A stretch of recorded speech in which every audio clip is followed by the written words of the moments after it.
مرحبا بكم. أمير قطر يؤجل عودة البعثة المنتخب الوطني إلى المغرب، واستقبال تاريخي غير مسبوق ينتظر الأسود بالرباط. أفادت مصادر مطلعة أن الاستقبال الملكي والجماهيري الكبير الذي كان من المرتقب أن يخصص اليوم الاثنين لعناصر الفريق الوطني المغربي تقرر تأجيله إلى يوم غد الثلاثاء،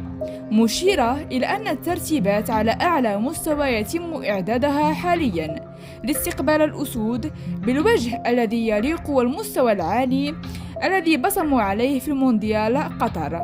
وفي ذات السياق أكدت ذات المصادر أن إلغاء رحلة العودة الأسود التي كانت مقررة يوم الاثنين جاءت بتعليمات من أمير قطر سمو الشيخ تميم بن حمد آل ثاني، الذي قرر بدوره تخصيص حفل استقبال على شرف المنتخب المغربي،